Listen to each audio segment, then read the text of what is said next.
Hi everyone, creative दिशा channel में आप सभी का स्वागत है। आज के इस वीडियो में हम बात करेंगे 26 अक्टूबर और 27 अक्टूबर के करंट अफेयर्स के बारे में। तो चलिए शुरू करते हैं और सबसे पहला क्वेश्चन देखते हैं।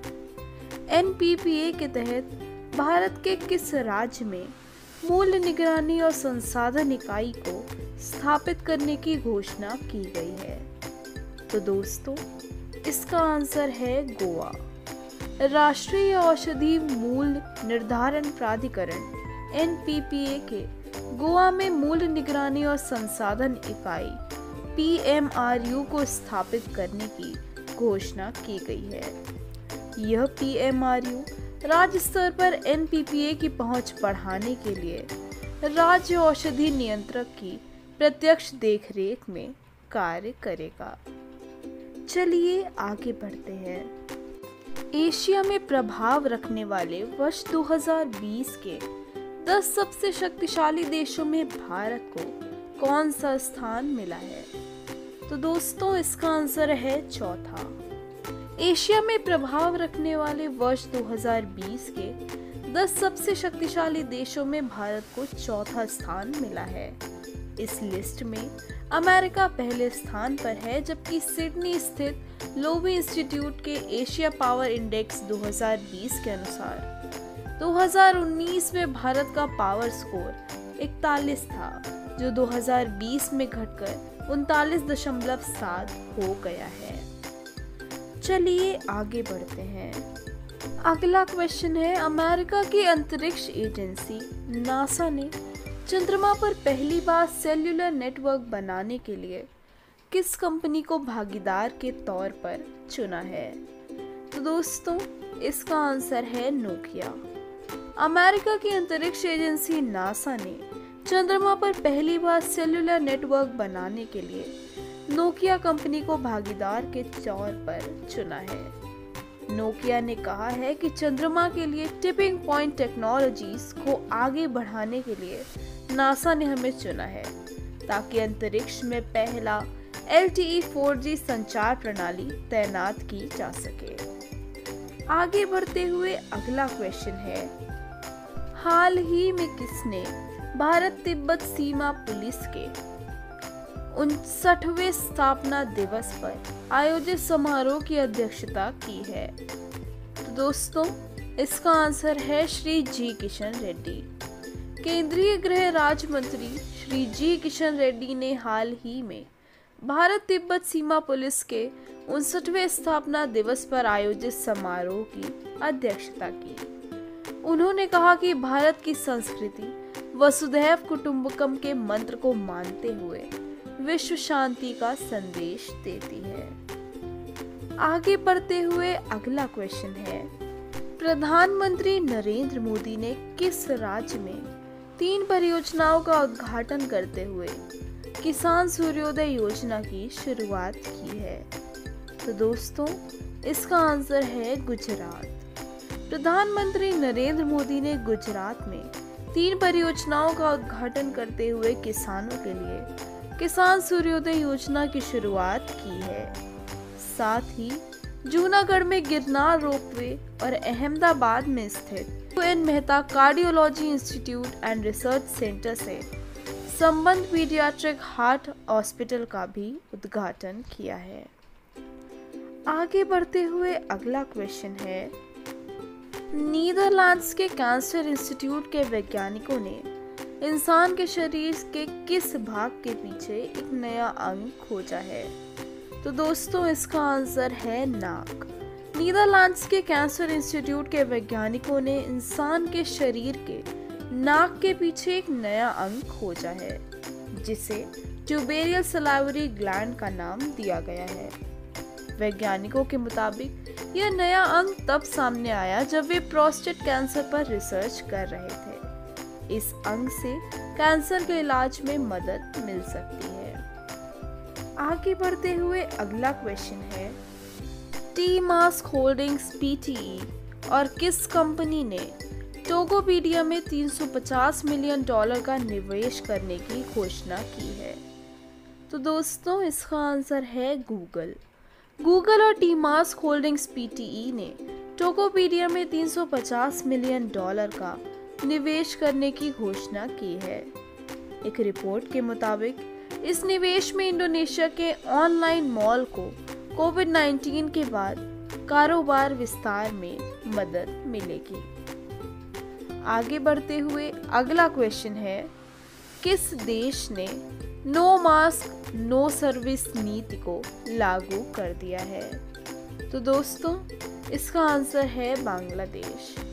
बांग्लादेश सरकार में प्रधानमंत्री शेख हसीना की अध्यक्षता में कैबिनेट की बैठक में नो मास्क नो सर्विस नीति को लागू कर दिया गया है, जिसके तहत मास्क नहीं पहनने वाले लोगों को सरकार की तरफ से कोई सेवा नहीं दी जाएगी।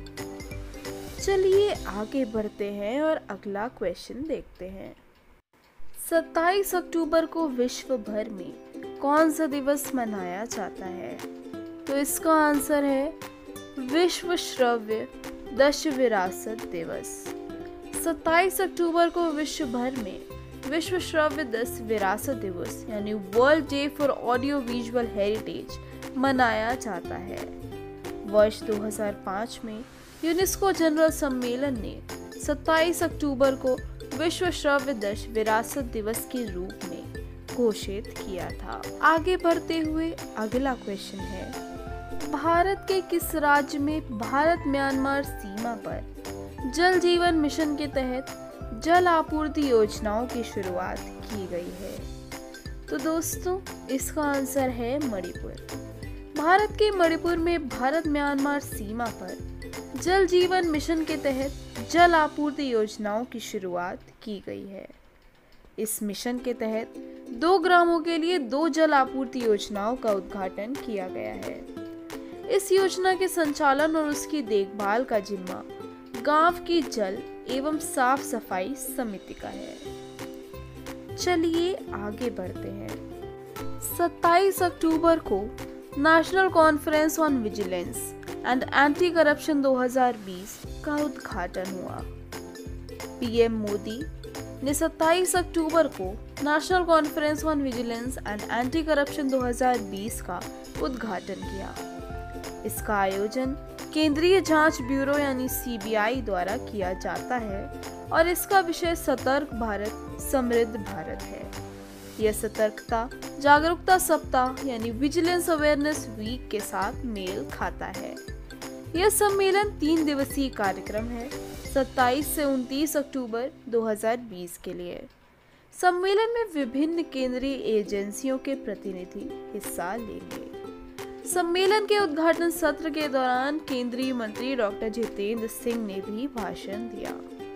केंद्रीय सतर्कता आयोग द्वारा प्रतिवर्ष 27 अक्टूबर से 2 नवंबर तक सतर्कता जागरूकता सप्ताह मनाया जाता है। यह उस सप्ताह के दौरान मनाया जाता है जिसमें सरदार वल्लभ भाई पटेल जी का जन्मदिन पड़ता है यानी 31 अक्टूबर। चलिए आगे बढ़ते हैं और अगला क्वेश्चन देखते हैं। श्री नितिन गडकरी ने त्रिपुरा में 2752 करोड़ रुपए से अधिक की लागत से बनने वाले कितने राष्ट्रीय राजमार्ग परियोजनाओं की आधारशिला रखने की घोषणा की है? तो दोस्तों इसका आंसर है 9 राष्ट्रीय राजमार्ग परियोजनाओं की।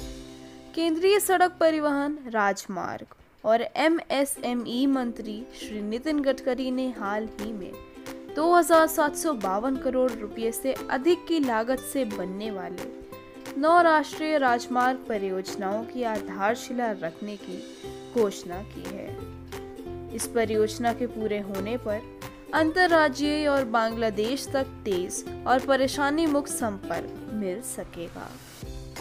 चलिए आगे बढ़ते हैं और अगला क्वेश्चन देखते हैं। 35 वर्ष के अंतराल के बाद किस देश को आईएलओ के संचालक मंडल की अध्यक्षता मिली है? तो दोस्तों इसका आंसर है भारत। 35 वर्ष के अंतराल के बाद भारत को अंतर्राष्ट्रीय श्रम संगठन आईएलओ के संचालक मंडल की अध्यक्षता मिली है। श्रम सचिव अपूर्व चंद्र को ILO के संचालक मंडल का चेयरमैन चुना गया है।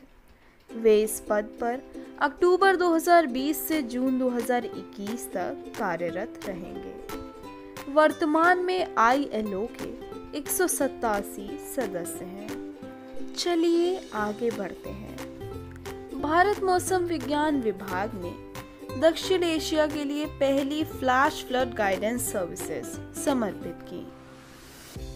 भारत के मौसम विभाग ने दक्षिण एशियाई देशों जैसे कि भारत, बांग्लादेश, भूटान, नेपाल और श्रीलंका के लिए अपनी तरह की पहली flash flood guidance services FFGS समर्पित की हैं, ताकि बाढ़ पर प्रभाव आधारित पूर्वानुमान जारी किए जा सके। इसे डॉक्टर M राजीवन, सचिव, पृथ्वी विज्ञान मंत्रालय द्वारा लॉन्च किया गया था, जो एक आभासी कार्यक्रम के मुख्य अतिथि थे, जिसमें विशिष्ट राष्ट्रीय और अंतर्राष्ट्रीय गणमान्य व्यक्तियों ने भाग लिया था।